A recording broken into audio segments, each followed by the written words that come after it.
I think we've got a video going. Rightio. We recording? I hope so. We'll see. So we've just finished a Chardonnay tasting and decided to have a future drink. Pat decided, because I was talking about Michael Hall's Chardonnay, and honestly Michael Hall is one of my favourite Chardonnay producers. He makes a stunning Chardonnay out of the Adelaide Hills, particularly from Schwabe's block in Adelaide Hills. So we were talking about how Chardonnay is about balance, it's about texture, it's about the fruit in comparison to the acidity. And I said that I really loved it. Pat decided to buy one to have a look at, and I will get Pat's read on it first. In comparison to the other 4 Chardonnays we've had today, Pat, what do you think about it? Oh, I can already see it's much more complex. Really? Smooth. Quite buttery. Like I wasn't expecting to be as buttery, but it's got a little hint of like the apple, like the green apple, but it's not.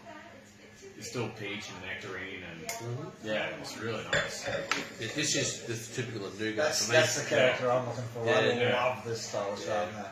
This is kind of what floats our boat.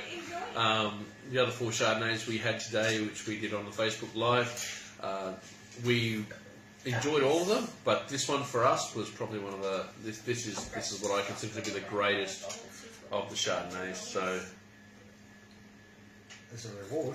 Yeah, as like if someone brings in the Lambert bottles, he's happy for us to give them the. This will look really good on the He wants recording. them for home brewing. Yeah, he wants them for Yeah, honey or home brewing. we can work that out. Yeah, I'll just stick that up above the computer. Do you want to start again? Yeah, No, it's all good. No? No. Hey, business goes as usual. No, business. Stop So business. we work as we work. This is work. excellent. Yeah, This is truly I good. love it when I'm here, and every time Michael comes in, and if I'm here, I'm like, yes, it's got because he brings it it's on. got enough acidity. Like it's not overpowering like some of the other ones. Yeah. Yeah, the acidity sometimes can be quite searing depending on the region it's from. Yeah. And, you know, the bird in hand that we tried today was much more subtle. It had some really lovely notes to it, but this one I just love it. So this would be heaps of mallow. No, actually, it's he's got a good percentage of French oak, but it's not 100% French oak. He's got a bit of batonnage to it. He likes to build his complexity through just his touches to it. So he doesn't actually overpower it with anything. He just actually makes it and tries to let the grape shine, but then wants to show his touches to it. Yeah. And this is it. This is actually a style that's tried to be emulated by several winemakers I know of. I sat down and did a benchmark tasting with, well, I won't say who, but 2 other pretty big winemakers. And we tried the stuff, and I said, look, my thing that I love is Michael Hall Chardonnay. I brought a bottle to them, and both of them went, oh, that's what we're looking for. Yeah. And they have tried to emulate his style. They might have even talked to him about making it for them, I'm not sure. But all I can say is this is probably one of my favourite Chardonnays. Yeah. So Michael Hall is the actual winemaker. Michael Hall's the winemaker. He's actually he's a UK ex-jeweller. He worked for Sotheby's, I think it was, in the auction houses there, you know, evaluating jewels, and came to Australia.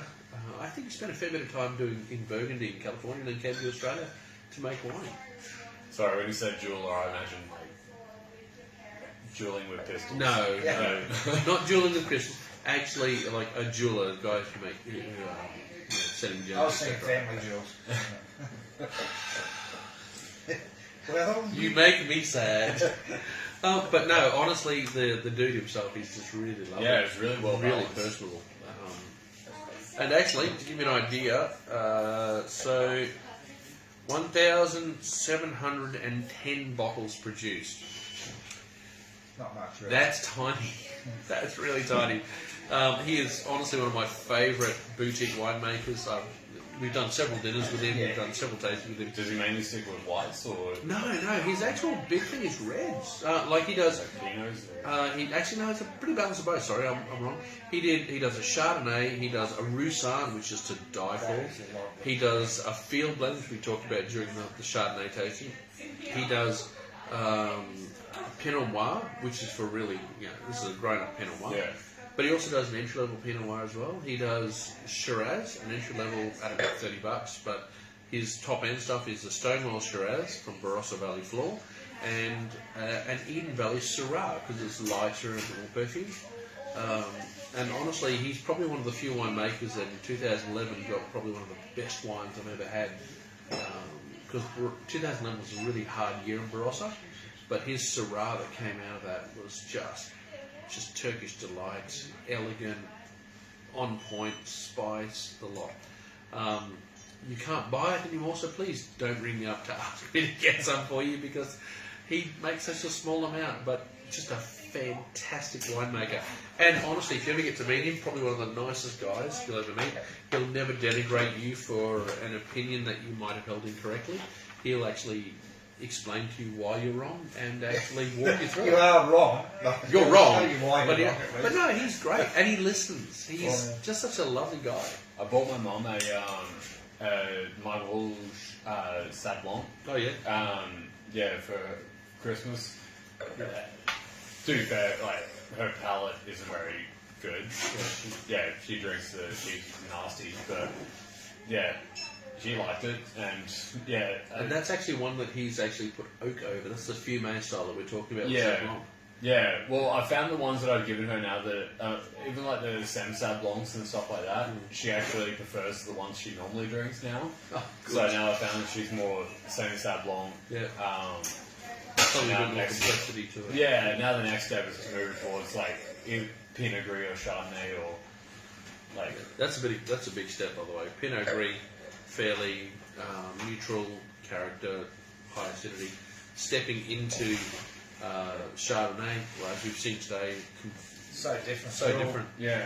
so textural, so balanced, so beautiful. But as I said, this is one of my favourites. I wasn't going to do this, but Pat Paul decided he was going to do it, so we've decided to review Michael Hall's. This is unfortunately his 2016 Chardonnay, which doesn't exist anymore. He's now got his 2018 out, but I'm ordering some of that in the very near future. So contact us and let us know if you want some. But honestly, you won't get a better winemaker, and you won't get a better wine in Chardonnay particularly. So That's definitely. drink Good like go. Cheers. Drink like a Sabi, have fun. Cheers.